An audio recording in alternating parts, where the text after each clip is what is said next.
Bueno, bienvenido a Nueva Acrópolis. Empezamos, esta que estaba comentando, que esta es la primera actividad que hacemos en 2024 aquí en nuestra sede, y para quien no haya venido nunca, pues Nueva Acrópolis es quizá ahora mismo de las asociaciones culturales más veteranas de Jaén. Llevamos ya 48 años haciendo actividades casi de manera ininterrumpida. Trabajamos en tres líneas de acción: filosofía, cultura y voluntariado. Dentro de filosofía, nosotros nos gusta denominarnos como Escuela de Filosofía a la manera clásica. ¿Por qué ponemos a la manera clásica?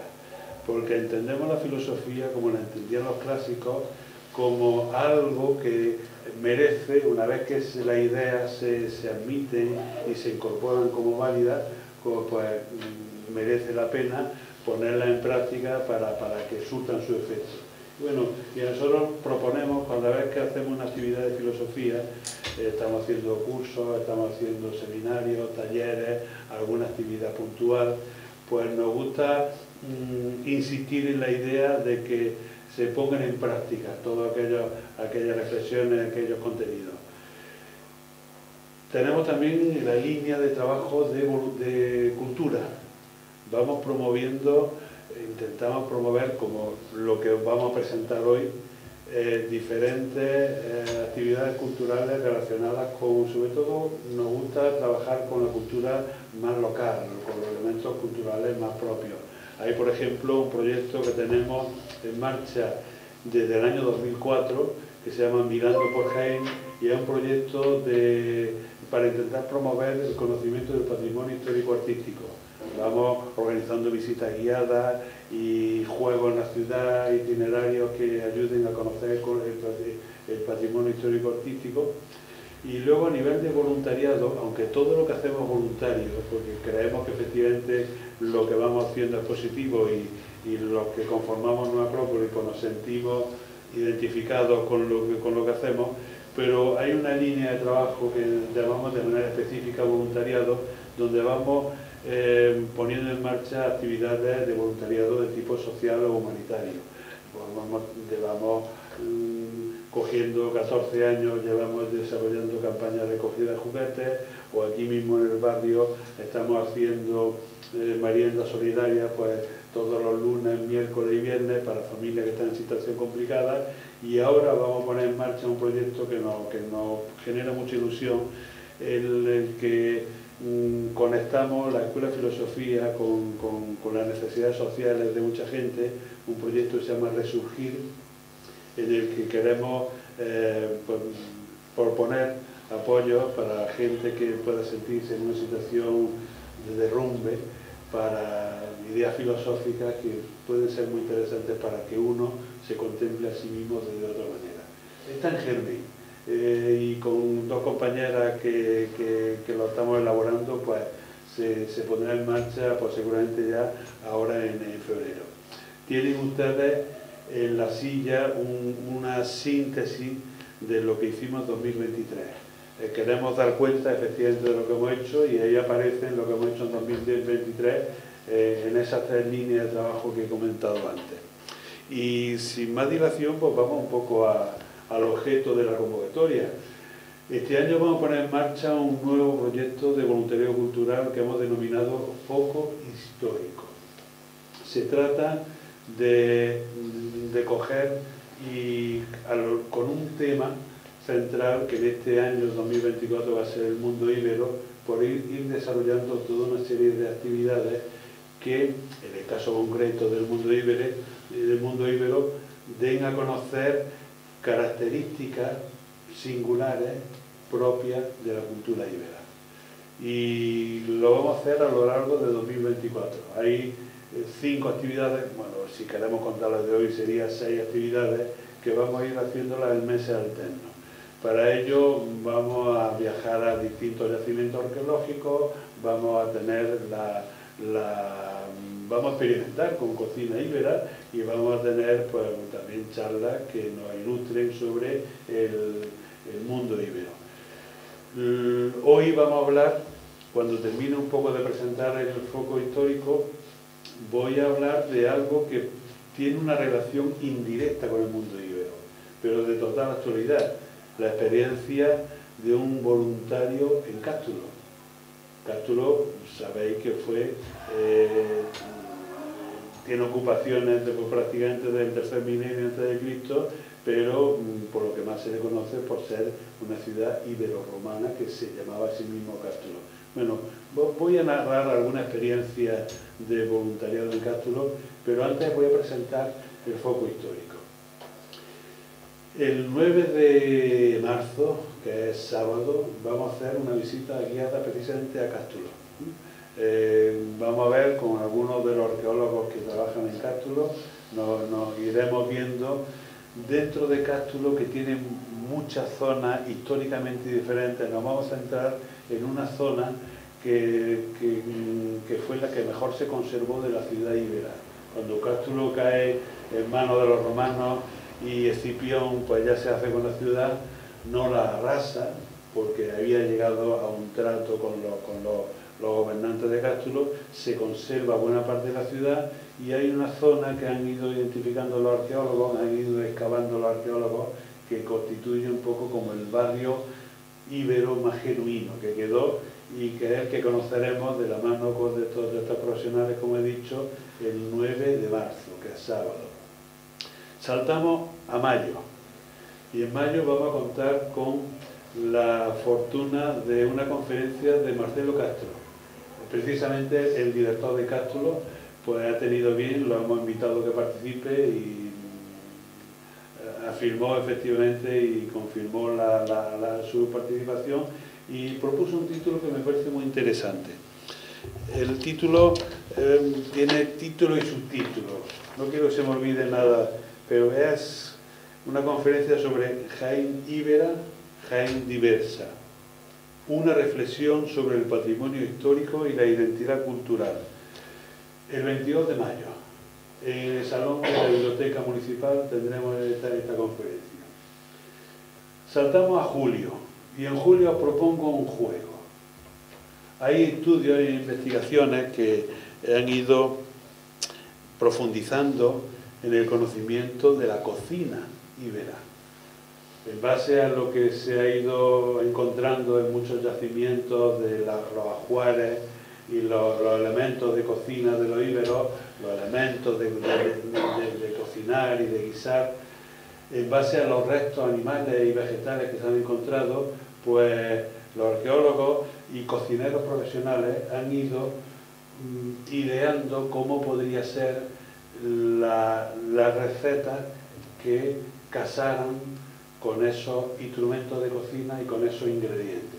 Y hay todo un recetario muy sorprendente, porque uno puede, en el prejuicio que muchas veces tenemos nosotros cuando estamos mirando hacia el pasado, en nuestra ignorancia podemos pensar que eran muy simples en comparación con nuestro modo de vida. Y el recetario que he podido encontrar como fruto de un trabajo de investigación científica es sorprendentemente amplio, muy variado, o sea, en tipos de platos, o sea, con una nutrición totalmente saludable. Bueno, pues en julio buscaremos una fecha, todavía está por programar, para hacer aquí un taller de cocina íbera.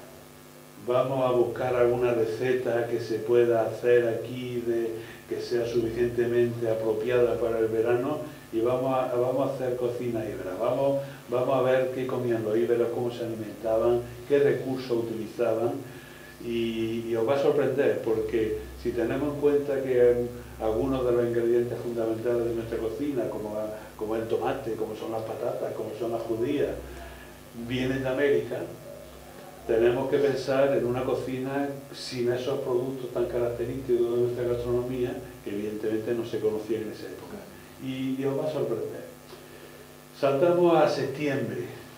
En septiembre vamos a viajar de la mano también de una especialista, de una guía local muy querida por nosotros y que ha sido premiada recientemente con el Premio Andalucía Turismo, Valeriano Martínez, nos va a enseñar el Oppidum ibérico de Puente Tabla. Es un Oppidum que no fue conquistado nunca, con lo cual se mantiene íntegro como fue la ciudad íbera. Los moradores la abandonaron por causas que no se conocen aún bien, y entonces pues se mantiene tanto en su distribución urbanística como el tipo de casa, la tipología, todo lo que se viene encontrando, incluso una puerta ceremonial con todo un santuario a un lado. Todo eso lo veremos de la mano de lo de Dios Martínez. En septiembre está también por definir un poco la fecha. Y terminaremos en noviembre con este foco histórico, con una conferencia sobre geografía sagrada del mundo ibero. Hay un concepto que han ido trabajando mucho en antropología, que es el concepto de geografía sagrada, de cómo se va articulando toda una población en torno a lugares determinados que tienen un valor sagrado, un valor superior para ellos. Entonces es posible, con ese concepto antropológico, es posible, y con lo que se conoce de la distribución del pueblo íbero en torno a los yacimientos que tenemos, pues es posible ir elaborando una geografía sagrada que también la conoceremos en la última conferencia que se va a desarrollar en el foco histórico en noviembre. Lo iremos poniendo. Nosotros tenemos, quien tenga interés en conocer las actividades, en el boletín aparecen todas las formas de conocerlo. Tenemos una página de Facebook, Nueva Acrópolis Jaén, tenemos un perfil de Instagram, Nueva Acrópolis Jaén, tenemos la posibilidad de una lista de difusión de WhatsApp. En fin, hay distintos ámbitos que para cualquiera que quiera estar informado de lo que vamos haciendo, entre otras cosas el foro histórico, pues os invito a que lo vayáis viendo. ¿Qué puedo contar de experiencias de un voluntario en Cástulo? Les voy a contar las mías. Yo he estado mucho tiempo de voluntario en Cástulo, y cuando estuvimos elaborando el programa nos pareció una forma distinta de aproximarnos al mundo íbero. Una forma distinta porque va a ser a través del trabajo de arqueología con los ojos de un profano. Yo soy biólogo de profesión, no soy arqueólogo. De plagas y de enfermedades del olivar me defiendo, o sea, alguna cosilla. De ecosistemas y de especies protegidas también me defiendo. Y del mundo antiguo soy un amante del mundo antiguo, soy un amante de la historia, pero no soy arqueólogo. Entonces, desde los ojos de un profano y con las manos metidas en faena, pues voy a intentar contaros experiencias de un voluntario con la intención de promover curiosidad en vosotros. Curiosidad por el trabajo de la arqueología y curiosidad también para que en la medida de vuestras posibilidades, cuando se abra una nueva campaña, esperemos que este año, en 2024, haya una nueva campaña de excavación, pues tengáis la oportunidad de apuntaros como voluntario y como voluntaria a Cástulo. Yo tuve mi primera experiencia de voluntariado en 2011 en Cástulo, y fue con mi hija, que en esa época era adolescente, y nos apuntamos. Estaba ella de vacaciones, yo también estaba de vacaciones, entonces nos fuimos de voluntario a Cástulo, que estaba, no sé si alguno ha participado alguna vez, pues a lo mejor verá que es antiguo. Ahora mismo hay un sistema de cribado en Cástulo que es muy cómodo, que es mecánico, con unos rodillos y demás, y en esa época era con cedazos para cernir todo lo que cribaba, todo lo que se iba encontrando, que dejaban los riñones bien apañados, ¿no? Había que ir parando de vez en cuando. Y luego, pues al año siguiente, yo propuse a la dirección de Cástulo, como coordinador de Nueva Acrópolis, propuse que pudiésemos participar como entidad, proporcionando voluntarios allí en el yacimiento, y les pareció muy bien. Ya había otra entidad colaborando, una de Ibros y otra de pasa y querer, por aquí hay una silla. Y entonces, pues desde el año 2012 empezamos a colaborar como organización en Cástulo. Pues, en fin, hay docenas de personas que han tenido oportunidad de ir teniendo esa experiencia de ser voluntario o voluntaria en Cástulo. cuando promovemos nosotros el voluntariado, no hace falta que la gente que participe sea socio de una acrópolis.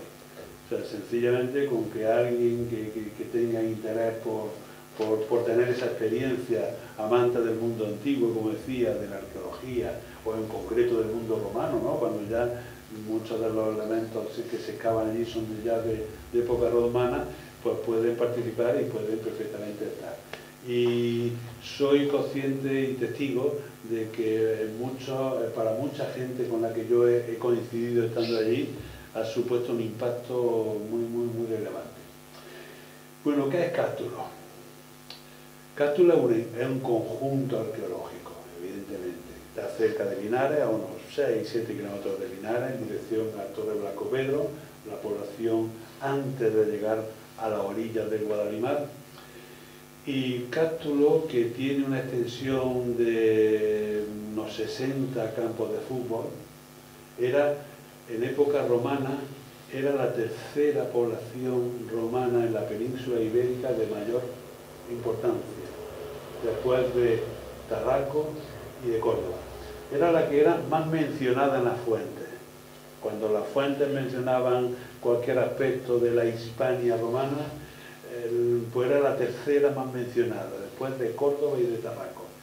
Pero Cástulo no es romano. Hay indicios arqueológicos bastante sólidos de evidencia de presencia humana en el tercer milenio antes de Cristo. Luego, o sea, en pleno neolítico, final del neolítico, ya hay evidencia de lugares cercanos al enclave de Cástulo. Luego, a lo largo del bronce medio y el bronce tardío, sigue habiendo una ocupación muy vinculada a los yacimientos metalúrgicos de Sierra Morena, que está relativamente cerca, y si conocéis pues, toda la cultura argárica que es propia de esa época, pues el uso y la extracción de los metales llega a tener para esa cultura una condición estratégica. Y entonces Cástulo era un enclave estratégico para esa cultura porque era donde se canalizaba toda la explotación de la metalurgia. El mundo íbero llega después, pues prácticamente a partir del siglo VII, hasta que ya la conquistan Cástulo los romanos con Escipión al frente, pues Cástulo ha sido la capital de la Bretania. Sabéis que el mundo íbero está dividido en diferentes regiones que se identifican, prácticamente están perfectamente identificadas todas, y estaba toda la superficie plagada de Oppidum. Oppidum es el nombre con el que conocieron los romanos, definieron a las poblaciones íberas, porque eran poblaciones fortificadas, y de ahí viene un poco esa denominación. Saben los arqueólogos que había un rosario, había prácticamente un oppidum cada 10 kilómetros. Cada 10, 12, 15 kilómetros había un oppidum. Toda la población, la superficie estaba plagadita de oppidum. Y Cástulo era la capital de la región de la Bretania. Ahí acude Aníbal cuando necesita apoyo, y entonces tiene su matrimonio estratégico con Nimilce, una de las princesas de Cástulo.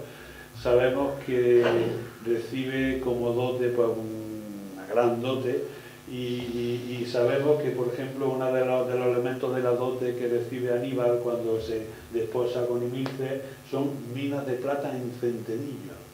Centenillo, una población maravillosa que conoceréis en pleno corazón de Sierra Morena, que ya tiene una impronta histórica en ese momento.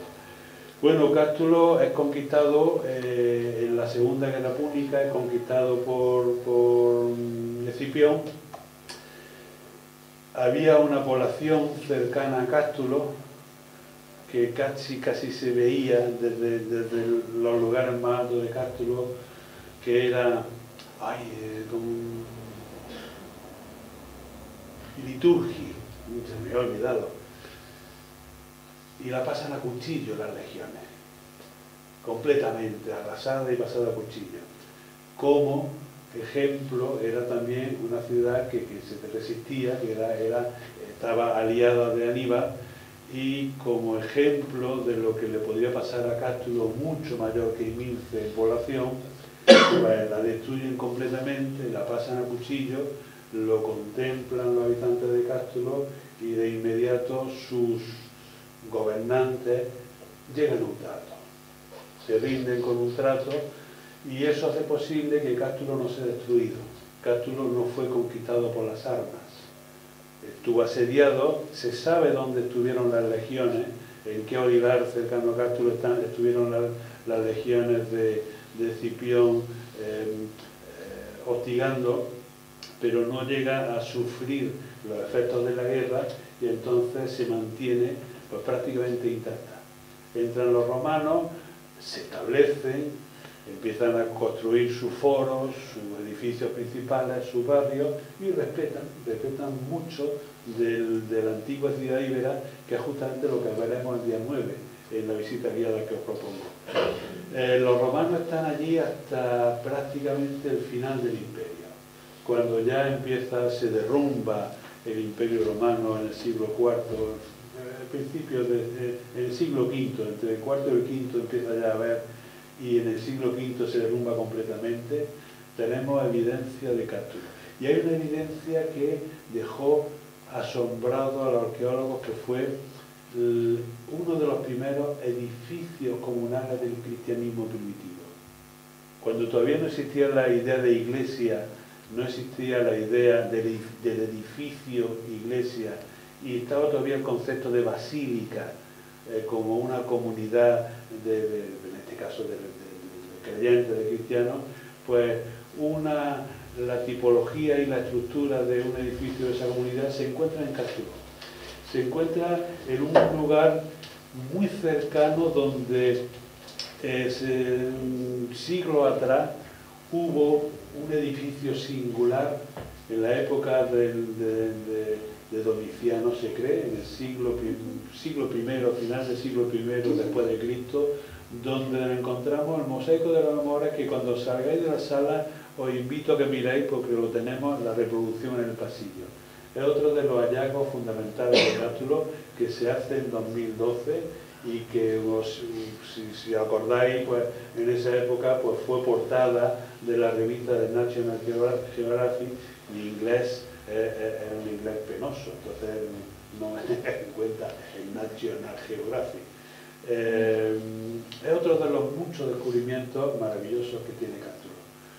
Hay un museo en Linares, que es precioso, un museo arqueológico, donde se recogen pues, las principales maravillas que se han encontrado en Cástulo. En esa basílica, en esa comunidad cristiana, pues se encontró los pedazos de una patena de cristal, que prácticamente el 80 y tantos por ciento, el 84, 85% de la superficie estaba intacto, se ha podido reconstruir casi entero.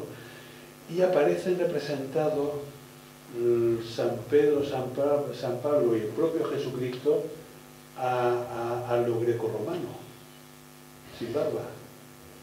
Son de las pocas representaciones en el mundo cristiano de un Jesucristo que no siríaco. Luego ya después vendría el Cristo siríaco con la barba y con el pelo largo y demás, pero ahí viene representado un Cristo, un San Pedro y un San Pablo tallado en cristal, de una obra de una factura impresionante, pero con estilo griego. Estamos en el inicio del cristianismo, estamos en los albores del cristianismo, en el otro extremo del Mediterráneo, al otro extremo del Mediterráneo en relación a Judea. Hay evidencia visigoda en Cástulo, muy poquita, pero hay evidencia visigoda. Y cuando empieza a enfilarse la Edad Media con la impronta de la cultura musulmana, Cástulo decae.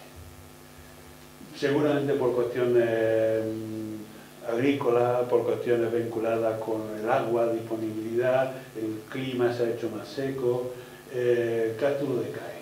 Y aunque sigue habiendo población, pero la importancia para los musulmanes se traslada hacia unos kilómetros cerca de donde ya hay más yacimientos de agua. Cástulo sigue estando habitado. aunque ya no tiene la importancia que tenía antes, y en el siglo XIII, con el impulso conquistador de Fernando III, Cástulo pasa a manos cristianas.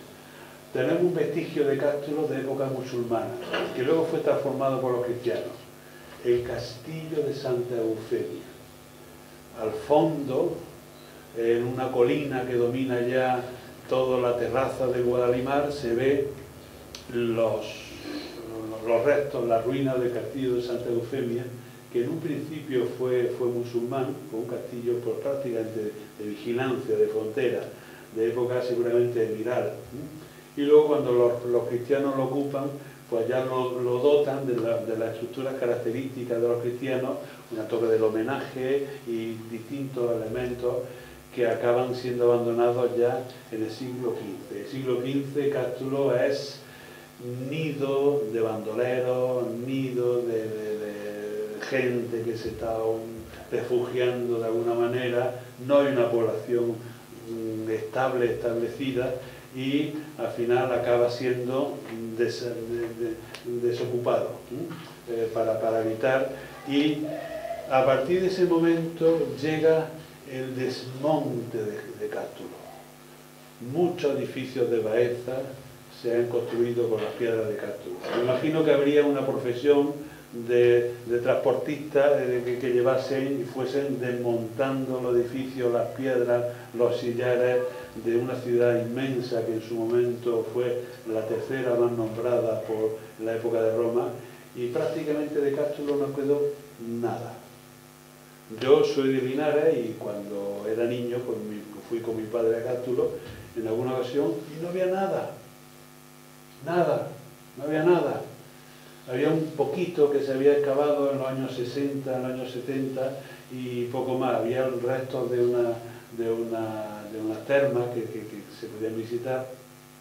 Cástulo, en el momento en que fue desocupado, en el momento que fue desmantelado y todas las piedras se fueron para otros edificios de otras ciudades, he puesto el ejemplo de Baeza porque está muy cerca, pero seguramente irían también para otras ciudades, pues pasó a tener el uso de una dehesa. Hubo un pequeño olivar, hubo cereal y una dehesa, hasta que vuelve a redescubrirse para la ciencia ya en el siglo XX.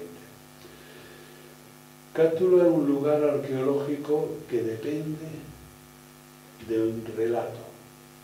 Hay lugares arqueológicos que son muy explícitos.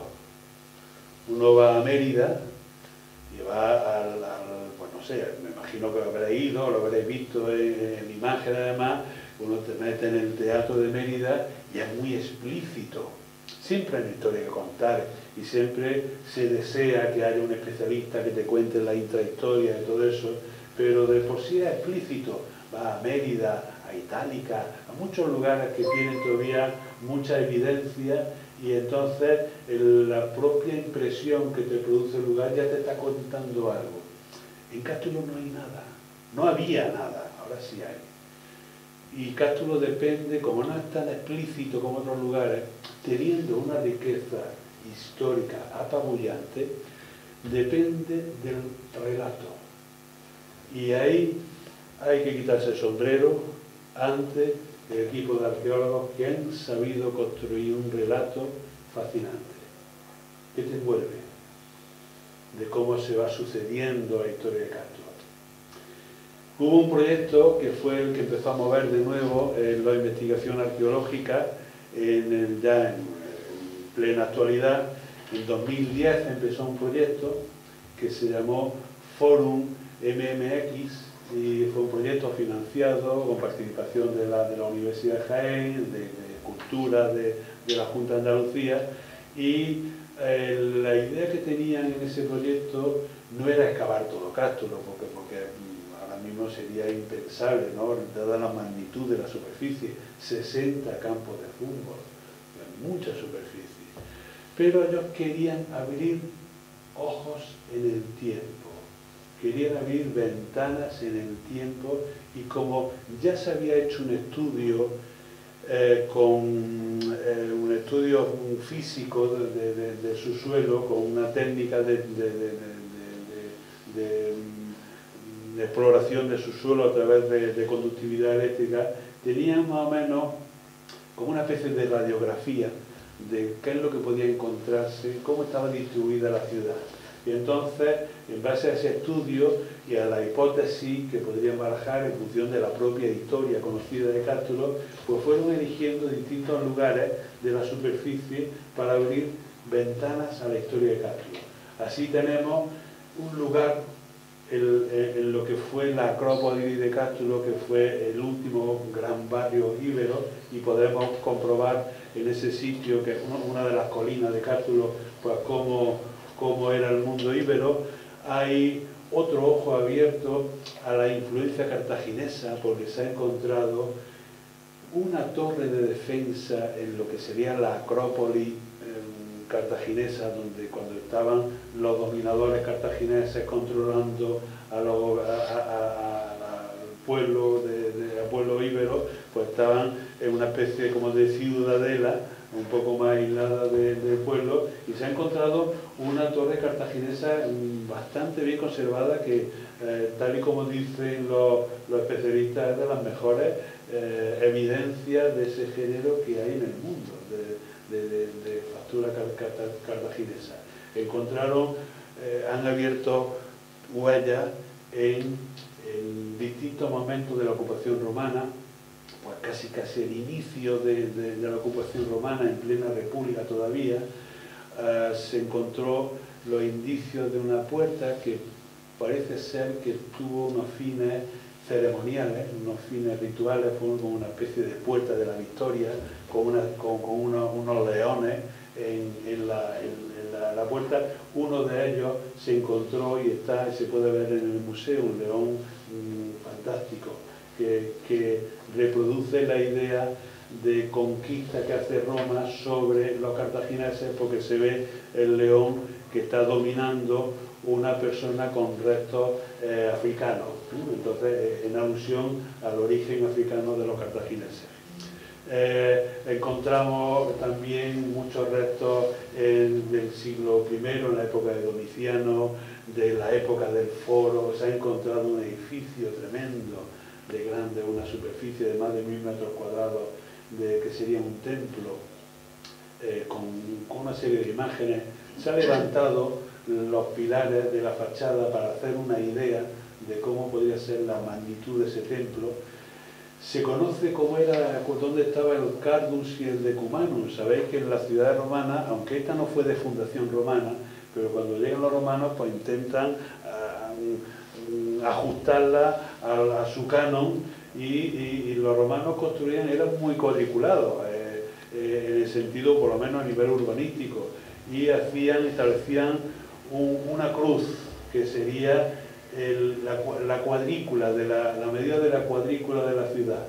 El Cardus, que tenía una orientación norte-sur, y el Decumanus, que tenía una orientación este-oeste. En esa cruz se establecían el centro, y a partir de ahí empezaban a ir construyendo, levantando, urbanizando los barrios. Bueno, se conoce cuál era el Cardus, se piensa más o menos dónde podría estar el Decumanus. Está la solería, o sea, están las cloacas, están las calles. O sea, uno se puede ya empezar a imaginar cómo era la vida diaria, la vida cotidiana de cualquier momento de la vida romana en ese momento. Se describe, como he dicho antes, la primera iglesia, en fin, que no siendo un lugar explícito desde el punto de vista arqueológico, por lo menos en los años, final de los años del siglo XX, la labor que han hecho los arqueólogos ha permitido encontrar lugares que ya sí muestran una historia explícita, y, como decía antes, el relato que hacen los profesionales, los arqueólogos, engancha. Ahí hay que reconocerle un trabajo impecable al director de Cástulo, Marcelo Castro, que tendremos ocasión de escucharlo en la conferencia que, tal y como he comentado antes, en mayo. Y Marcelo, si alguno habéis tenido ocasión de escucharlo, de verlo allí, pues es una persona que transmite varias sensaciones a la vez. La primera sensación que transmite es el entusiasmo por lo que está contando. Es una persona profundamente enamorada y entusiasmada por lo que va contando. Transmite mucho conocimiento, es una persona muy sabia de todo el mundo antiguo, sobre todo de la época del mundo íbero, del mundo romano. Y sabe generar las imágenes necesarias para que uno visualice lo que está contando. Entonces, Cátulo es singular por eso. Pero también es singular por otra cosa. Cátulo es singular porque fue de los pocos yacimientos arqueológicos que desde el inicio, por lo menos desde este inicio 2010 que estaba comentando antes, promovió el voluntariado. No es frecuente encontrar yacimientos arqueológicos en los que puedan participar gente ajena al personal contratado para ese yacimiento. En un yacimiento arqueológico se contratan arqueólogos, se contratan distintos tipos de especialistas, pues hay un geólogo, un geodésico que ayuda para establecer la topografía y se contratan peones que van trabajando y demás, y es difícil encontrar voluntarios. La gran idea que tuvo Marcelo y que propuso fue el involucrar a voluntarios. Voluntarios que procedían, hay una asociación en Linares que se llama 28F, una asociación que está constituida mayoritariamente por personas de la extinta Santana que tuvieron sus prejubilaciones y ellos tuvieron, creo que fue una decisión muy sabia por su parte, tuvieron la idea de crear una asociación que devolviese a través del voluntariado a la ciudad de Linares todo, o por lo menos parte de lo que Linares le había dado a ellos. Entonces una sociedad muy dinámica, de gente jubilada, gente mayorcita, pero tiene una marcha, los jubilados tremenda, tienen una marcha, están implicados en muchas actividades, y una de ellas el voluntariado que hicieron en Cátulo. Hubo también implicación de otras asociaciones, pues recuerdo una asociación de Ibros, una asociación de vecinos de Ibros, y nosotros, como colectivo, pues también empezamos en Nueva Acrópolis, fuimos con una de las 3 asociaciones que estuvieron colaborando. Y como he dicho, es singular porque no es frecuente, y lo repito, que en una excavación arqueológica tengan la oportunidad personas no contratadas, no profesionales, para ir participando. ¿Qué es lo que aportaron los voluntarios a Cátulo? Aportaron apoyo.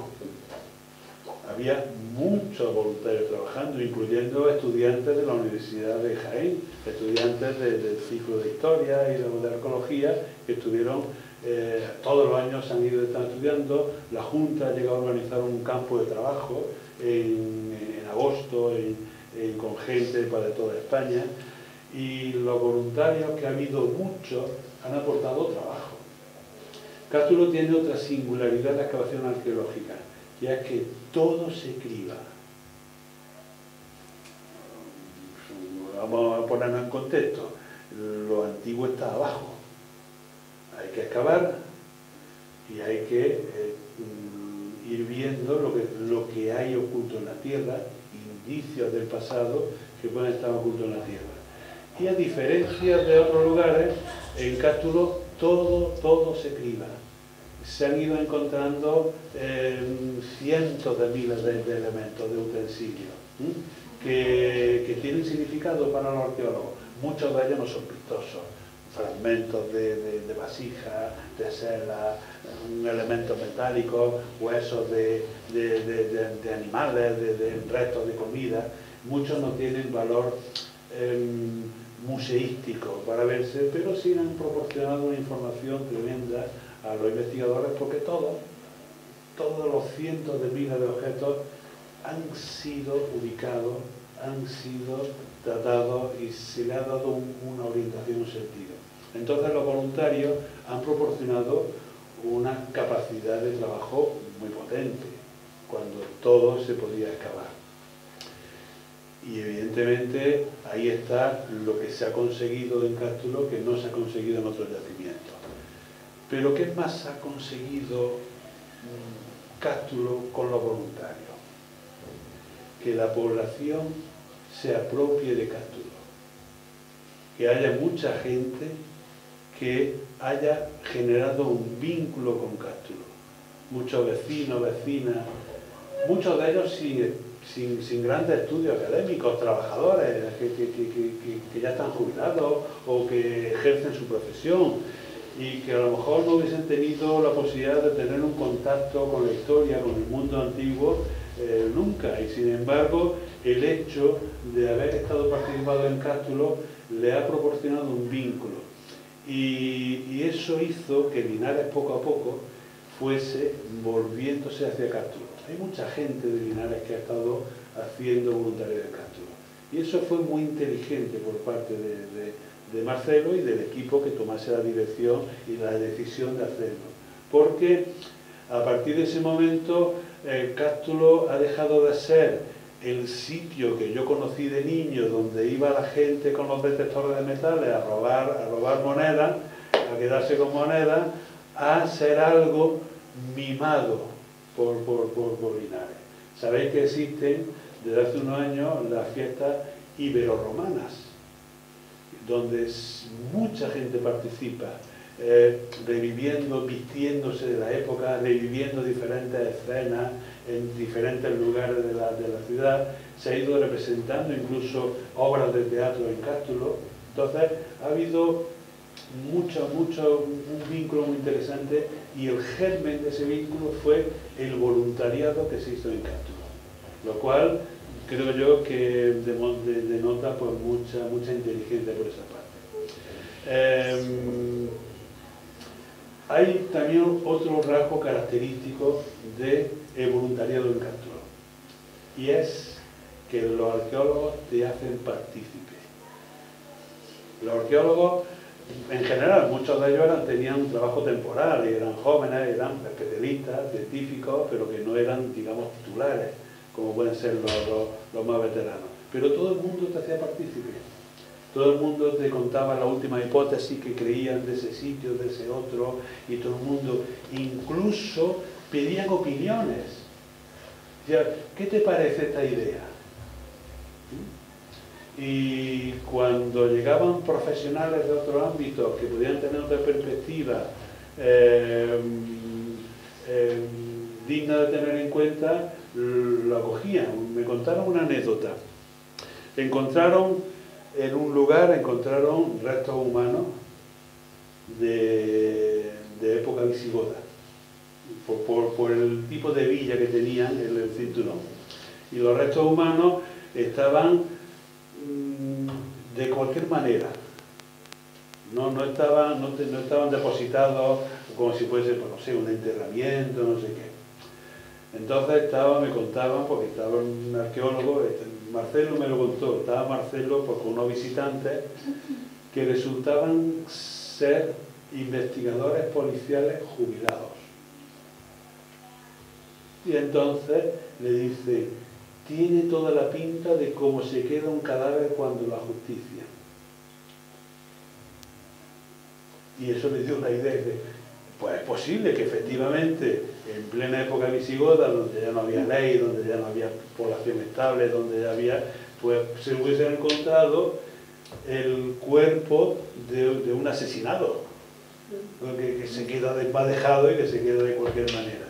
Entonces, eso a mí me resulta indicativo y es un indicio de no solamente del conocimiento profundo que tienen esos profesionales que se plantean hipótesis muy interesantes, que tienen el tesón de trabajar con los cientos de miles de objetos que se van encontrando, sino también la humildad de poder escuchar a alguien que puede proporcionar un punto de vista distinto y que no... Yo he tenido oportunidad como biólogo de participar en algunas cuestiones de ese tipo y me han llamado y me han dicho, oye, mira, ¿qué te crees que puede ser eso?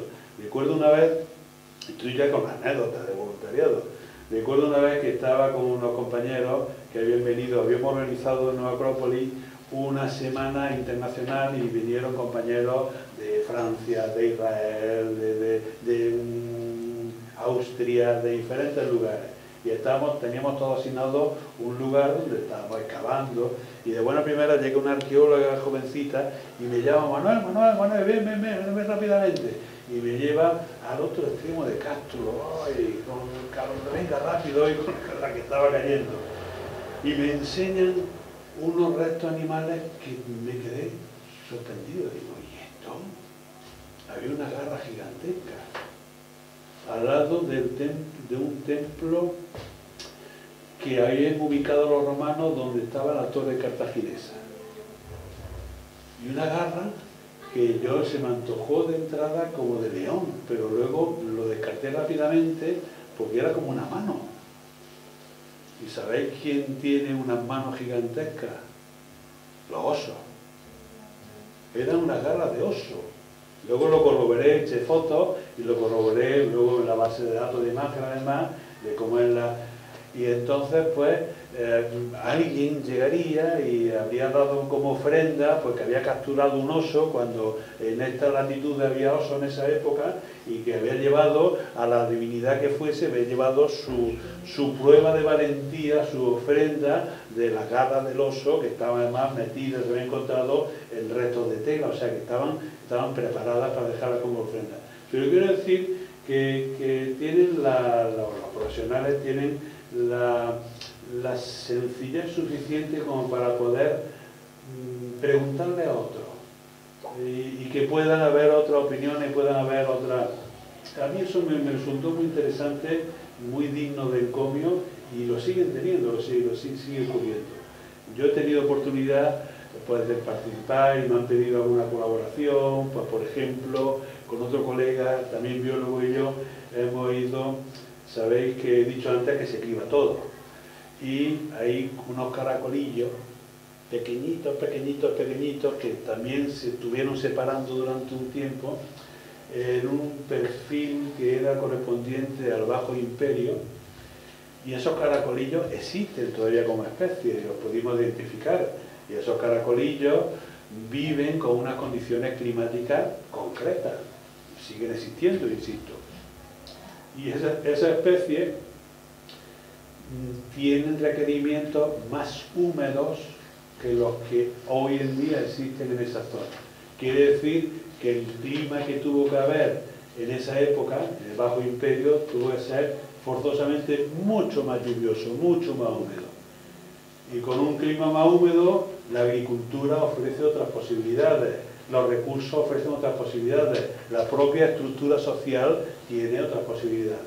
Entonces, en fin, me cabe el orgullo de poder haber dicho, este caracol se llama fulanito y necesita estos requerimientos y estas necesidades. Se ha encontrado consumo de ostras, consumo de berberechos. ¿Cómo llevan las ostras y los berberechos y los mejillones hasta allí? Pues eso indica dos cosas. Primero, que el comercio era muy bueno en época romana, había un sistema de comercio y unas comunicaciones muy buenas. Y segundo, que el río Guadalimar, que era la autovía que tenían ellos, era mucho más caudaloso. Se ha encontrado el puerto, donde estaba el puerto de Cástulo, en el río Guadalimar, y era lo suficientemente caudaloso como para traer desde el Atlántico mejillones, ostras y berberechos que se comieron, y además que sabéis que es un tipo de alimento que como te pase un día de comértelo, te pones malo, no, malísimo. Entonces, pues se han encontrado suficientes cantidades, o sea que era algo que... Pues, ¿qué es lo que consigue un voluntario de trabajar en Castro? Yo lo simplificaría en tres aspectos. Consigue la experiencia de la investigación arqueológica.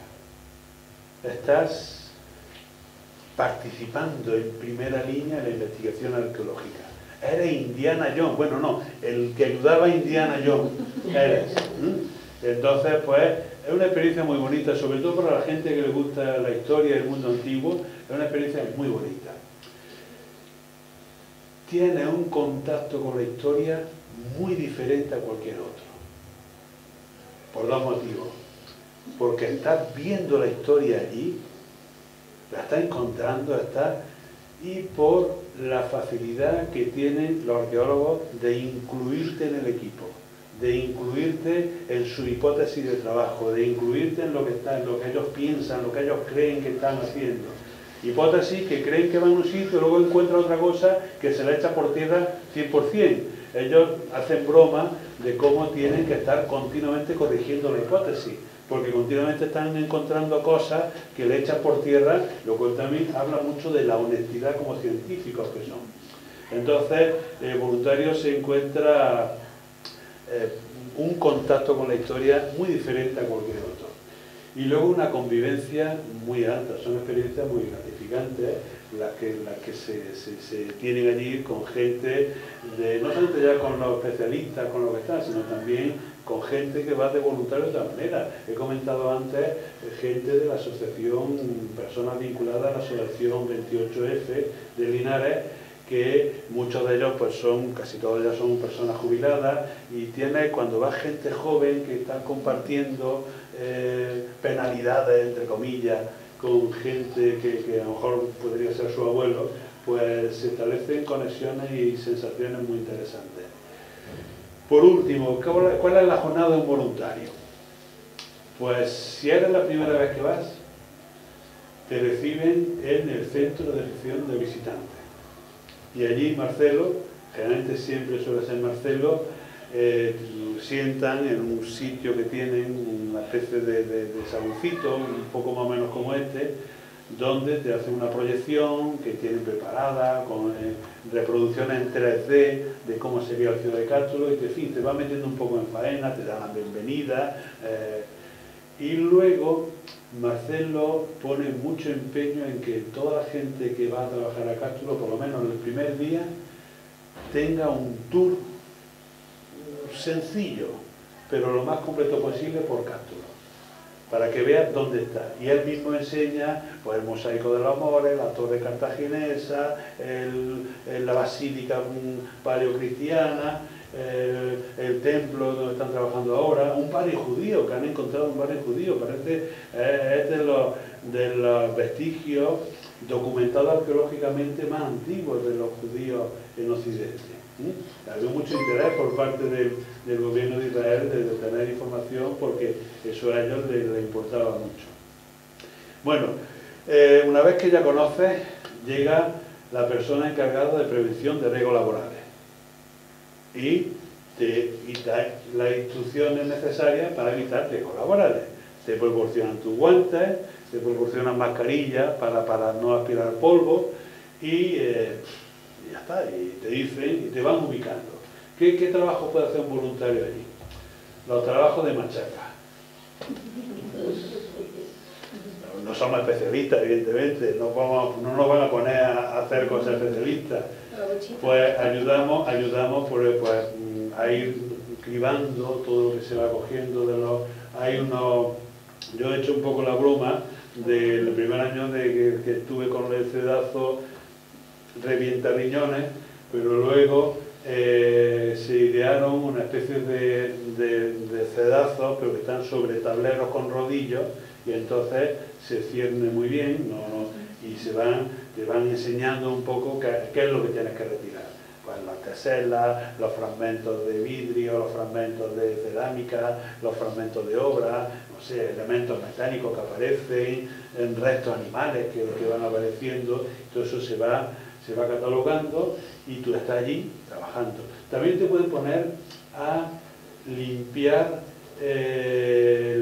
las cerámicas que se encuentran, limpiarlas con un cepillo y agua. Unos barreños que te ponen, vas a ir quitándole un poco el polvo y la adherencia de tierra que puedan tener, para luego llevarte al museo. Y el museo es otro destino.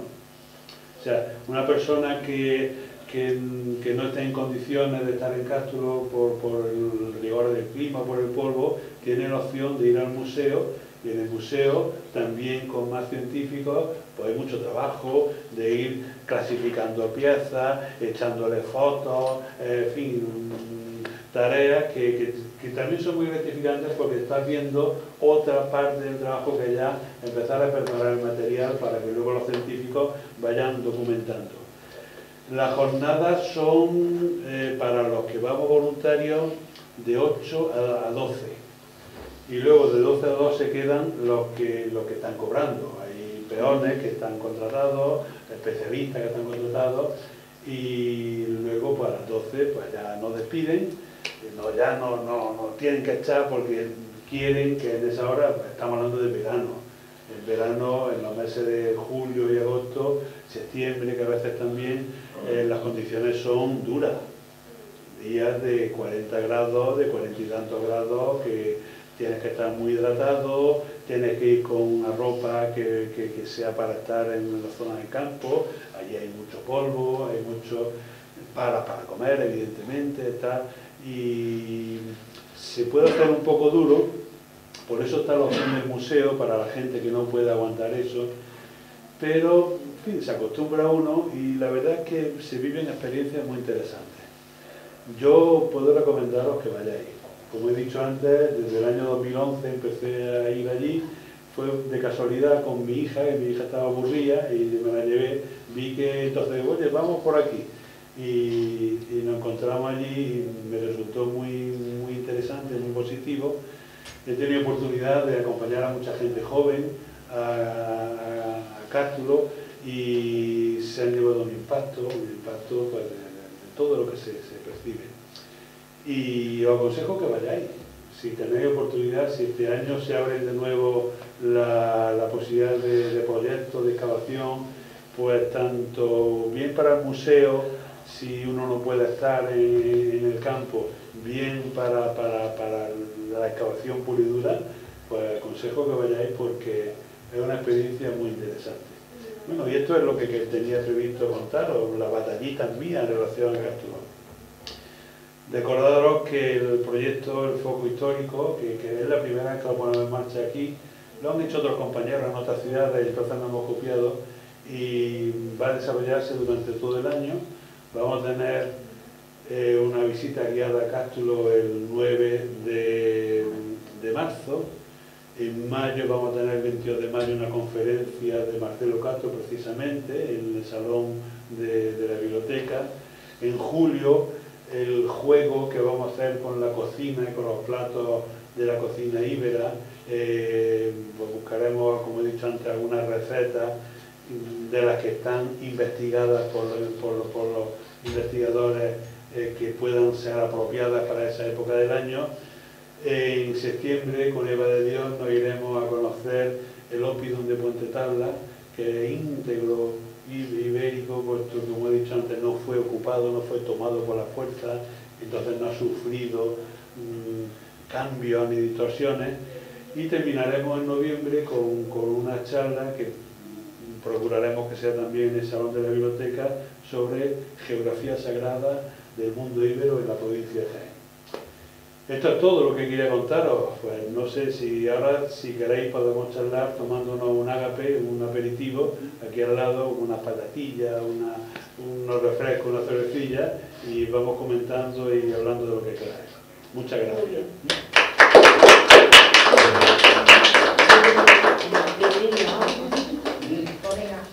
Ya salíamos para las patatillas y las palomitas y bueno,